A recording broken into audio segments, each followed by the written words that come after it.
नमस्कार दोस्तों, मैं S L. Dixit, Mumbai junior college teachers union का वाइस प्रेसिडेंट एवं Mumbai regional junior college teachers organisation का प्रेसिडेंट।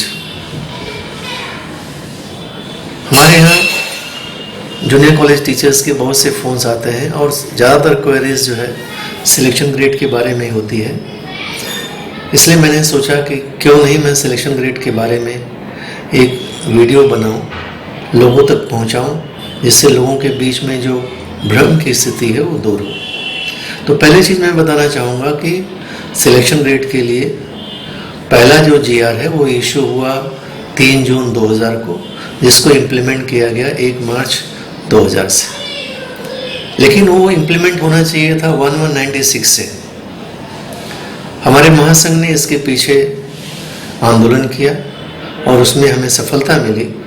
पूरे महाराष्ट्र के जूनियर कॉलेज के टीचर्स इसमें आंदोलन में शरीक हुए और उसका नतीजा ये हुआ कि 26 फरवरी 2014 को रिवाइज जीआर इशू हुआ। अब सिलेक्शन ग्रेड यानी 3 टियर पे स्केल 1196 से लागू हो गई।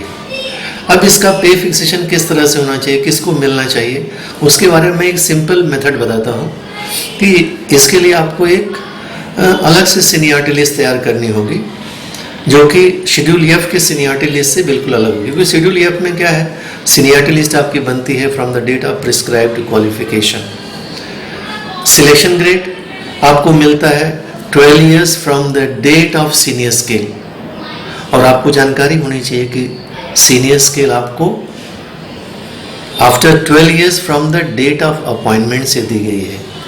और डेट ऑफ अपॉइंटमेंट के समय पे आप फुली क्वालिफाइड थे या नहीं थे, दैट इज इमैटेरियल। आपकी केवल 12 साल की सर्विस काउंट करके आपको सीनियर स्केल दिया गया है।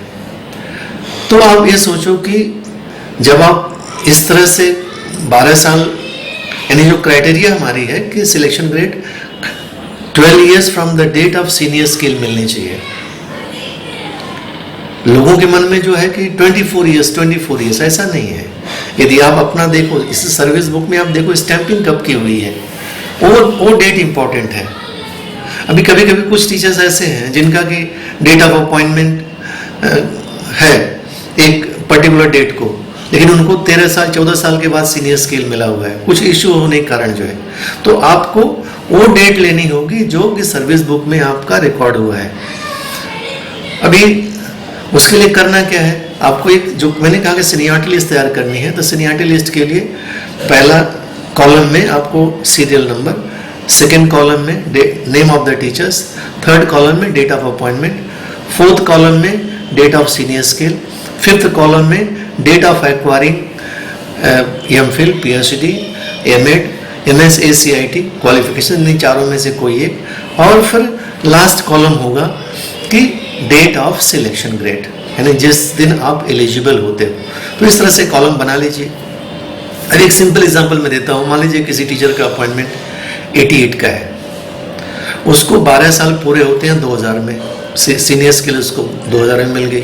अब उसको सिलेक्शन ग्रेड मिलनी चाहिए 2012 में, लेकिन 2012 में तभी मिलेगी यदि वो एमफिल, पीएचडी, एमएड या एमएसएसीआईटी किया रहेगा। तो वो जितना डिले करेगा उसका सिलेक्शन ग्रेड उतना ही डिले होगा।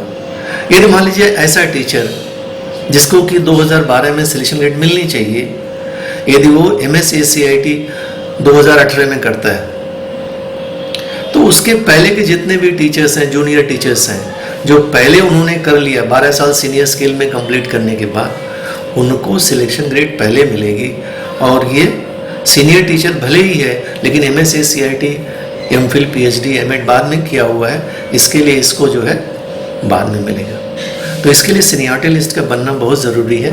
और करना क्या है इसके लिए, पहली चीज़ है कि जो सीनियरिटी लिस्ट आप बनाओगे, तो सीनियरिटी लिस्ट में जो नंबर ऑफ टीचर्स रहेंगे टोटल सीनियर स्केल और सिलेक्शन ग्रेड के, अभी जैसे मान लीजिए 2020-21 में आपको सिलेक्शन ग्रेड देनी है, तो आपको 2020-21 में जो लोग सीनियर स्केल पाने वाले हैं, जिनका अपॉइंटमेंट आज के 12 साल पहले हुआ है, यानी 2008 में हुआ है, उनकी सबकी आपको सीनियरिटी लिस्ट बनानी है।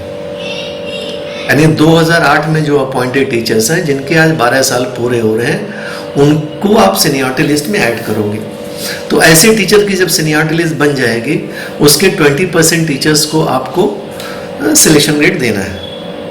अब मान लीजिए आपके पास बड़ा कॉलेज है, क्योंकि बड़ा कॉलेज मतलब जैसे कोई कॉलेज ऐसा है, मैनेजमेंट है जो कि कई जूनियर कॉलेजेस चलाता है, तो सबकी कंबाइंड सीनियरिटी लिस्ट ही बननी चाहिए।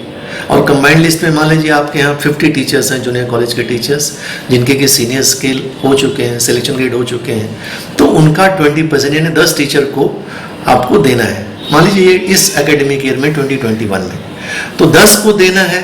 ऑलरेडी 8 को मिल रहा है मान लीजिए, तो आपको कितने लोगों को देना है? सिर्फ 2 लोगों को देना है। और कैसे देना होगा?